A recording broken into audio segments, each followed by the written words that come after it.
เธอไม่ได้อยู่ตรงนี้สายตาเธอลอยไปไกลเหมือนไม่มีฉันกอดฉันไว้แค่เพราะกลัวดูใจร้ายแต่ในใจเธอเดินหายไปนานแล้วฉันไม่ต้องการคำสัญญาแค่อยากฟัง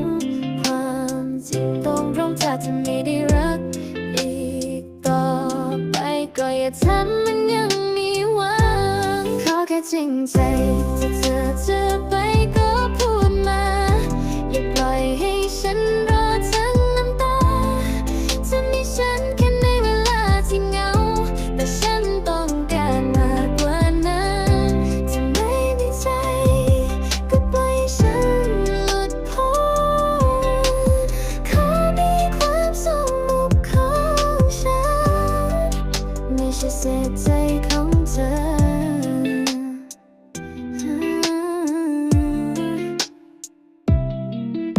เธออยู่ตรงนี้แต่ใจไม่เคยกลับมาคำว่ารักมันดูฝืนทุกครั้งที่พูดฉันยอมเจ็บกับคำลาจริงๆมากกว่าฝันไปกับความรักปลอมๆอย่าฝืนอยู่เพราะความคุ้นเคยอย่าทำเหมือนยังแค่จะหัวใจเธอไม่มีฉันก็อย่ารั้งไว้ด้วยคำว่าแค่ขอแค่จริงใจถ้าเธอจะไปก็พูดมาอย่าปล่อยให้ฉันรอทั้งน้ำตาจะมีฉันแค่ในเวลาที่เหงาแต่ฉันต้องการมากกว่านั้นจะไม่มีใจก็ปล่อยฉันหลุดพ้นขอมีความสุขของฉันไม่ใช่เศษใจของเธอฉันเคยยิ้มเคยยอมเคยทนแต่วันนี้พอแล้วกับความสับสนเธอเข้ามาแค่ตอนเหงาเท่านั้นไม่ได้รักแค่เพราะฉันคอยฟังไม่ใช่ของเล่นไม่ใช่ทางผ่านถ้าไม่มีฉันในวันพรุ่งนี้ก็ยังกลับมาหาไม่ต้องพูดให้ดูสวยบอกลาก็พอให้ฉันได้รังไงอย่ารักฉันแค่ตอนที่ไม่มีใครอยากกอดฉันจะใจเธอไปไกลฉันให้หมดแล้วที่มีแต่จะไม่ขออีกต่อไปขอแค่จริงใจถ้าเธอจะไปก็พูดมาอย่าปล่อยให้ฉันรอทั้งน้ำตาจะมีฉันแค่ในเวลาที่เหงาแต่ฉันต้องการมากกว่านั้นปล่อยฉันไปเธอถ้าเธอไม่รักจริงฉันขอแค่ใจที่มันคงไม่ใช่เศษใจของเธอ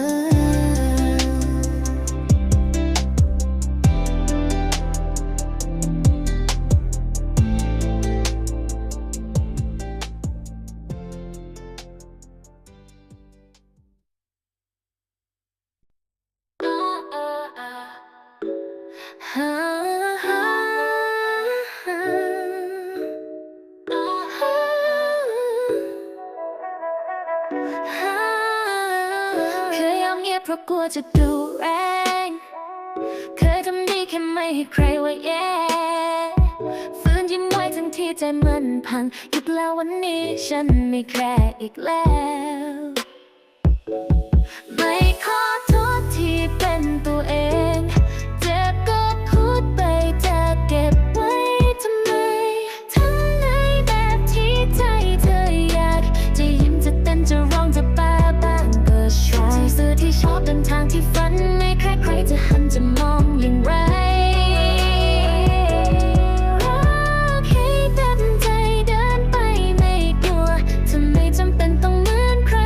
ชีวิตที่สุดไม่ต้องยังแค่ทำไปเลยทำในแบบที่ใจอยากเคยมีคนบอกให้เงียบหน่อยแต่ฉันเลือกจะดังในสุดเสียงน้อยเคยโดนแรงโดนมองว่าเกินแต่ก็แค่คนจริงไม่ได้ต้องเดินตามใครเธอเกิดมาเพื่อจะแปลงแสงไม่ต้องลดไม่ต้องเปลี่ยนแปลงโลกนี้มันกว้างแต่ใจเธอใหญ่กว่าเธอเชื่อในตัวเองก็ไม่มีใครหยุดเธอไม่จำเป็นต้องเป็นที่รักของใครแค่รักตัวเองให้ได้ก็พอเขาจะมองว่าเธอแปลกไม่เหมือนใครแต่เธอคือเธอและนั่นคือสิ่งที่ดีที่สุดแล้วลดไม่ต้องหลบแสงก็เธอเกิดมาเพื่อเป็นแสงนั้นเองทำในแบบที่ใจเธออยากจะยิ้มจะเต้นจะร้องจะ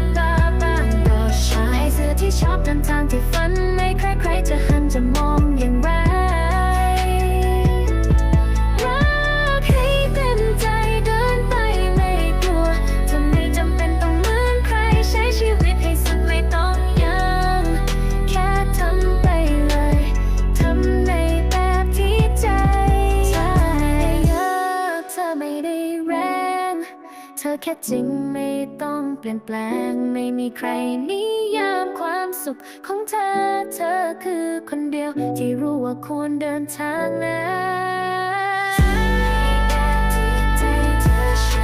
ไม่ต้องขอใครเพื่อจะเป็นเธอจะรักจะกล้าจะล้มจะลุกทุกก้าวคือเรื่องราวที่สวยเสมอหัวเราะให้สุดร้องไห้ให้พอชีวิตนี้เธอมีสิทธิ์จะเลือกอย่าหยุดอย่าหลบอย่ากลัวเส้นทางเพราะนี่คือเวลาทำในแบบที่ใจอยาก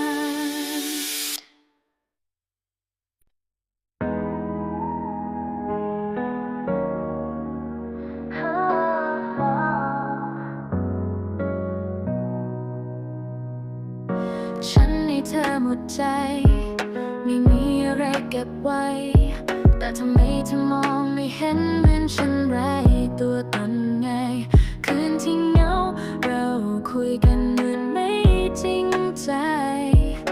เธอต้องการมากกว่าแต่ไม่เคยบอกฉันเลยฉันวิ่งไล่ตามเงาในหัวใจที่เธอไม่เคยอยู่พยายามเป็นทุกอย่างแต่ใจฉันมันพังลงไปเธอบอกว่าฉันไม่เคยพอไม่ว่าอย่างไรฉันก็ทำไม่ดีพอรักที่พังทลายฉันยังยื้อไว้แต่มันก็ไม่เคยพอสำหรับเธอเธอดูเรื่องราวที่ผ่านมาหา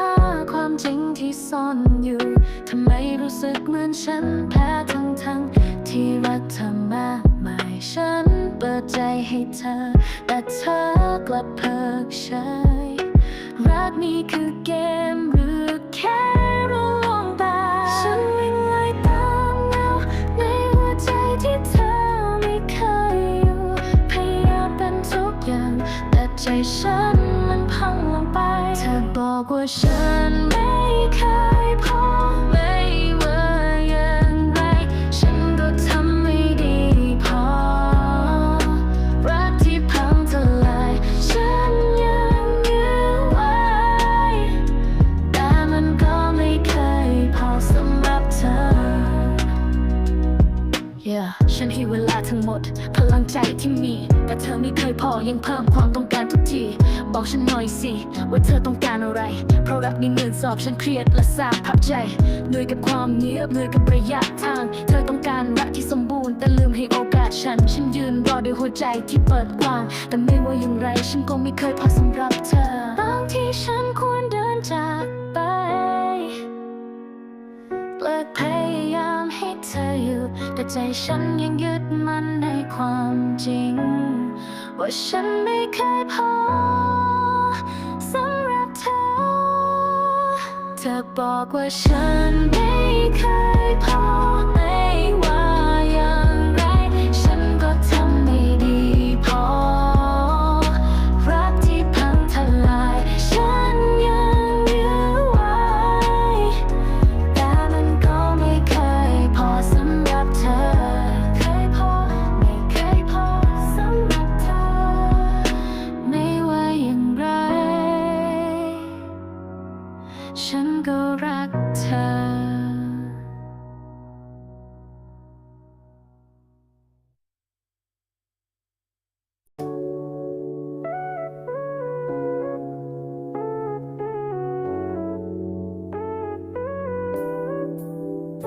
เธอมองอยู่ตลอด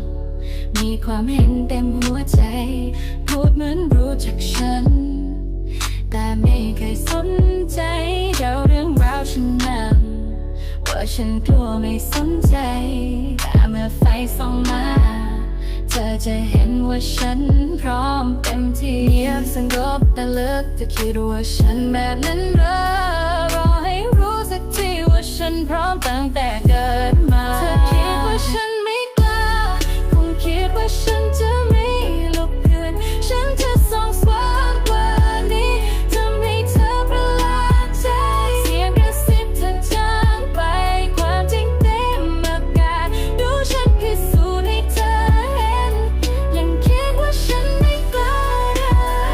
ออนแอร์ความอดทนไม่ใช่ความกลัวทุกครั้งที่เธอสงสัยฉันจะทำให้ชัดเจนเปลี่ยนความสงสัยเป็นก้าวเดินขึ้นบันไดทุกขั้นมองลงมาจากที่สูงบอกมาเถอะว่าใครกลัว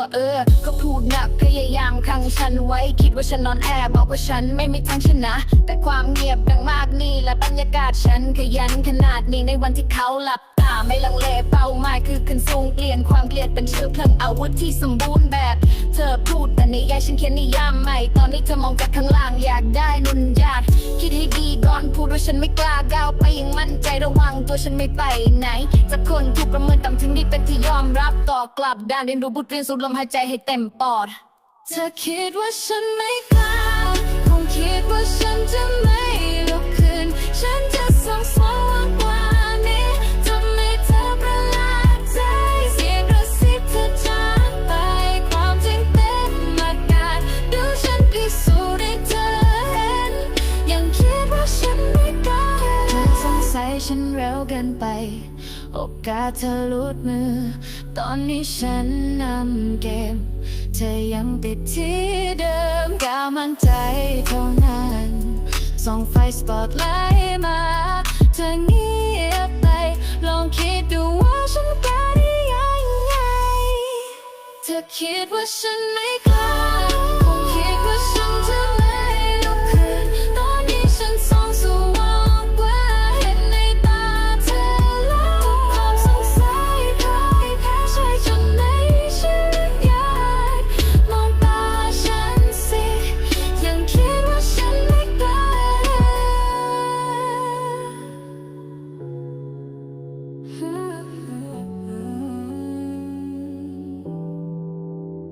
ฉันคือเสียงที่เธอมองข้ามตอนนี้รู้ตัวเต็มที่อย่าประเมินฉันต่ำเกินไปเพราะฉันจะกล้าเสมอ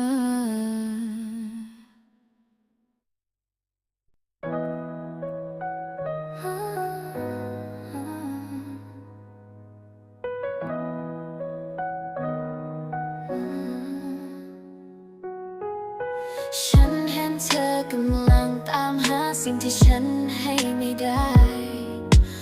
วิ่งไล่แสงแดดผ่านประตูที่ฉันปิดไว้พยายามเขียนเรื่องราวตัวเองในความฝันของเธอ